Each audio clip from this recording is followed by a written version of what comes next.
Il n'y a jamais d'extrême droite en période de prospérité, il y en a souvent en revanche dans les périodes de crise. Bonjour à toutes et tous, salam alaikum citoyens éclairés, j'espère que vous allez bien. Si l'on veut endiguer le Rassemblement national, il faut en comprendre les fondements sociologiques. Robert Zarader, qui est un économiste, et Samuel Jequier, qui est sociologue, ont écrit notamment plusieurs articles sur le sujet. Je me suis servi de leurs travaux pour faire cette vidéo. Le Rassemblement national prospère grâce aux tensions sociales et notamment ils sont sortis gagnants face à l'impopularité de la réforme des retraites. Pour entraver son succès, l'économiste et le sociologue estiment qu'il faut améliorer les conditions d'existence des classes moyennes et des classes populaires. Nombre de députés de Rassemblement national, pour rappel, ils sont 89. 42% de voix obtenues au second tour de l'élection présidentielle. La grande banalisation du Rassemblement national s'est achevée avec son entrée dans les institutions. Le Front républicain s'est écroulé lors des premières et des dernières législatives aussi. Quand je dis première et dernière, c'est premier, second tour, bien évidemment. Après la présidentielle, je vous le rappelle. En tout cas,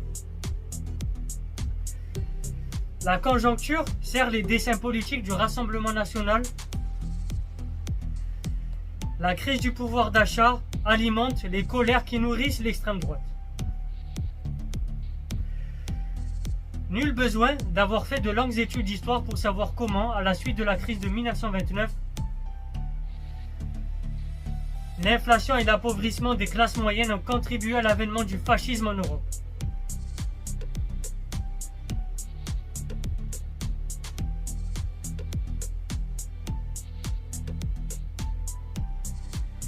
Les questions sociales. On est passé en France d'une situation de grand renoncement à une situation de grand rassemblement social qui profite au RN. Le renoncement au vote, par exemple, était un retrait individuel. Un repli résigné sur soi et son cercle proche. Le ressentiment, c'est-à-dire le fait d'en vouloir à un tiers, aux autres. Ici, le gouvernement, pour les torts subis, ça a causé une couleur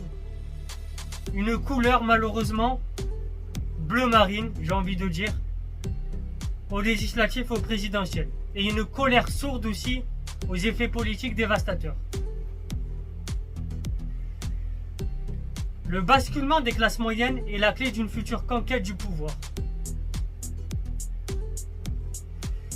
Et ça, Marine Le Pen l'a bien compris. C'était Soso l'Intello. On fera encore une partie pour terminer cette vidéo. Je vous souhaite bonne soirée à toutes et tous. Citoyens éclairés, abonnez-vous. Et bien évidemment, je vais commencer à mettre les pieds dans le plat, comme on dit. Je vais commencer à combattre cette idéologie du Rassemblement national, du FN, de Marine, de Zemmour, de la reconquête, etc. Et si ça vous plaît pas, vous pouvez changer de chaîne, il n'y a aucun souci. Bonne soirée à toutes et tous.